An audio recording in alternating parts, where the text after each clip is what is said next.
everyone. I'm Rania Khalek with Breakthrough News.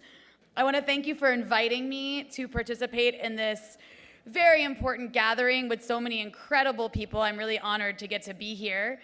I came here from Beirut, Lebanon, where I live, and where every day we hear from the Israelis threats of genocide, that they want to take Lebanon back to the Stone Age, that they want to copy and paste Gaza onto Beirut. And they haven't been able to do that yet because Lebanon has a very strong resistance. But probably everybody here in this room recognizes that US imperialism is the biggest threat to humanity. Gaza is how far they're willing to go. None of us are safe in this US-led order. It's a system led by greed, led by hate, and we're all killable in their hierarchy of humanity. This moment that we're in, this incredibly dangerous moment of hyper-imperialism, of this kind of imperialism on steroids, it seeks to destroy and punish anyone who refuses to submit to this current order that the US has created. And they're willing literally to carry out a genocide as punishment. They want to stop us, the people in this room, and other people who are like us around the world from building a better world and building a liberated world. And that is the biggest threat to humanity right now, in my opinion. What Western governments have called Israel's right to self-defense has so far resulted in 6 months of slaughter of over 30,000 Palestinians, overwhelmingly civilians, and overwhelmingly children. Israeli society is openly celebrating its crimes. They're proudly posting their genocide to social media. We're witnessing nothing short of a live-streamed Holocaust against the Palestinians of Gaza, and it's all supported by the imperialist West. And this egomaniacal, callous behavior of Israeli society, it's not an aberration. It's a reflection of what the West truly stands for. As Israel's genocide in Gaza reaches new heights of cruelty, we've all seen it, from the killing of premature babies to the execution of patients in hospitals and entire families in their homes. Many are wondering, why Western regimes who claim to be the leaders of the free and civilized and lawful world are enthusiastically supporting the belligerent annihilation of Gaza. It seems like they've gone crazy. They're willing to destroy this order that they've worked so hard to create, all to protect Israel. They're even willing to provoke a regional war with Iran and possibly a nuclear war, all to protect Israel. So what do they gain? We know that Israel is their weapon in the Middle East. And I want to be clear, we shouldn't fall for this lie that it's Israel or some sort of Jewish lobby that runs US policy. That's not how it works. The Israel lobby is just an arm of the US military-industrial complex that helps reinforce imperialism in the region. Just like Joe Biden said, if there weren't an Israel, America would have to create one. That's why they arm Israel to destroy Gaza and bomb Iran's embassy in Syria and mow down international law to secure American interests in the region. And we know that global North leaders are racist. They don't see Palestinians, Arabs, Muslims.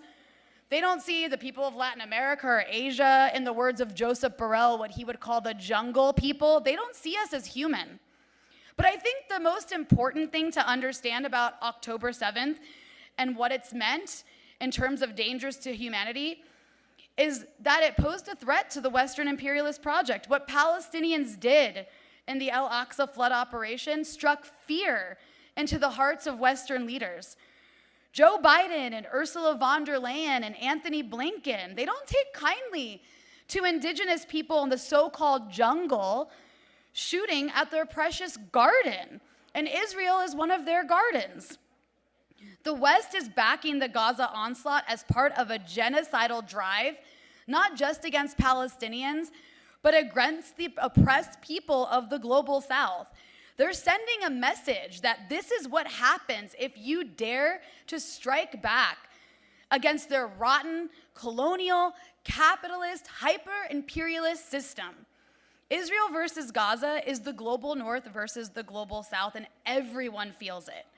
The imperialists have created a world where this small group of ruling elites, led by the US, very effectively steals from the global south to maintain their hoarded wealth. And if this system collapses, they lose everything. They're desperate to prevent people like us from building a better world. That's why they sanction. That's why they overthrow people like former Bolivian President Evo Morales. That's why they attempted to overthrow Nicolas Maduro. That's why they kill babies in Gaza. That's why they destroy hospitals and create famine. They literally shorten lifespans as a matter of policy to maintain imperialism. This system is so parasitic, they're willing to destroy the world if it means preventing the collapse of imperialism. So I really want everyone to look at Gaza as a microcosm of just how far they're willing to go. Let's not forget Gaza, in addition to being a concentration camp turned death camp, it's also a laboratory where Israel and its Western backers can test the most brutal methods of domination and control on those marked as unpeople.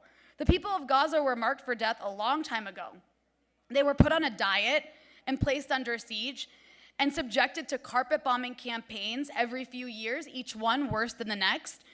Those methods of domination and control, they've been exported around the world to be used on other marginalized populations to uphold this dangerous imperialist order. We should consider this context when we're watching the annihilation of Gaza. As we're entering an era of climate disaster and a crisis of capitalism, combined with a gradual decline of US empire, the most violent empire in the history of the world, which is terrified of the rise of China, of a more assertive Russia, and it's willing to risk nuclear war to prevent that. And I want to say something about China. Let's not forget, China is their primary adversary, and in the Middle East, resistance specifically, it wouldn't exist at this scale were it not for the economic rise of China. The resistance axis that receives funding and arms from Iran is possible because of China. China's existence as an economic powerhouse that refuses to abide by US sanctions allows the Iranian economy to continue to function in a way it otherwise couldn't due to US sanctions. And the same goes for Russia. And a similar dynamic plays out around the world. China's existence in this way makes it harder for the US to strangle countries that don't behave. The US knows this. So back to October 7th. October 7th triggered the West's worst anxieties. A bunch of brown people in the global South shot back at their plantation owners. They aren't only practicing high-tech methods of obliterating a population, they're setting a new precedent. In the near future wars of imperialism, it'll be hard to match up to the horrors of Gaza. And as long as it's not as bad as Gaza, maybe it will be tolerated. They're expanding the goalposts of their barbarity. Even now, we're all seeing Gaza and saying it's worse than Iraq. It makes Iraq seem somehow tolerable by comparison. We have to resist this conditioning. We should also be aware of the internal repression. This is a mask-off moment for the imperialist West. All of the sociopathic narcissism that underpins this dystopian global order they've created is on display right now. They've made a mockery of international law and killed any pretense of the freedom and democracy they claim to stand for as they turn inward and repress their own populations from dissenting against the shocking aggression on Gaza. The overwhelming majority of citizens across the global north support a ceasefire. Yet this isn't reflected at all in their leadership, and they see it. Professors are being threatened with being fired or actually being fired. Students are getting suspended. Protesters are being arrested. Some of them are in this room right now who've been arrested in the US for protesting against the genocide in Gaza. And we all saw what happened in Germany recently when a conference was shut down before it even started. The anti-democratic nature of this rotten system is laid bare for all of us to see right now. And the more people in the global north who stand against this barbaric settler colony, the more that rise up, the more repression tactics will be used to suppress popular opposition against all of this. This is where the left is crucial as an organizing force and a radicalizing force. It's a huge opportunity for the left right now. And before I wrap, I want to talk about the resistance on the ground in the Middle East where I live. starting with Yemen, the poorest country that just survived its own genocide, which was led by the Saudis and the US. While the rich Gulf monarchies normalize with Israel and humiliatingly do nothing for Gaza, and in some cases even help the Israelis avoid being hit by Iranian drones, the poorest country in the region, Yemen, has been blocking ships in the Red Sea, exacting material consequences to pressure the US, Israel, and the UK to stop this genocide. And they're getting bombed and sanctioned and designated as terrorists for it, but they don't care, because this is a moral duty for them to resist imperialism. In Lebanon, in Iraq, in Syria, popular political and military formations are standing up to Israel and the US in solidarity with the resistance in Gaza. And they face similar consequences, but they do it anyway, because they understand that liberation means sacrifice. Sai. Is that for me?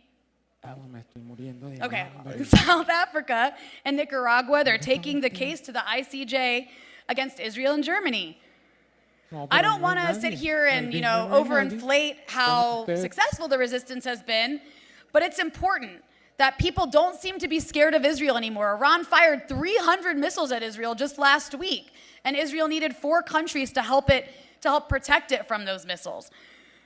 I also, though, don't want to ignore the loss in Gaza. The loss in Gaza is huge, it's devastating, it crushes the soul and breaks the heart. In Gaza, though, every single day, the resistance fights the Israelis and exacts casualties under the most difficult circumstances imaginable, because they understand, again, that liberation means sacrifice. It always has. Look at Algeria, look at South Africa, look at Haiti, look at Cuba. We can't let these babies in Gaza die in vain. We can't return to the status quo. They want us to believe, one last thing I want to say, they want us to believe that opposing genocide is actually an act of anti-Semitism. There's nothing anti-Semitic about opposing genocide. In fact, they're the anti-Semites. The imperialists don't care about Jews. They never have. They're using Judaism as a shield, a human shield for imperialism in the Middle East. What's more anti-Semitic than that? This really is the US-led West against the global South. They say we need to be civilized, but it's the Western world that needs civilizing, because their barbarism is a threat to our security, to the security of everyone in this room, and to the sustainability of humanity. We know the West, even with its waning power, is well organized and ideologically in sync. So the question becomes, can the South and its allies in the West confront this moment? Because what happens in Palestine won't stay there. The horrors we're witnessing are a lens into what they have planned for their adversaries, for people like us in the future. So we need to get organized, and it really is socialism or barbarism, and I think everyone in this room is well placed to figure out how best to address that. So free Palestine, free the world. Thank you.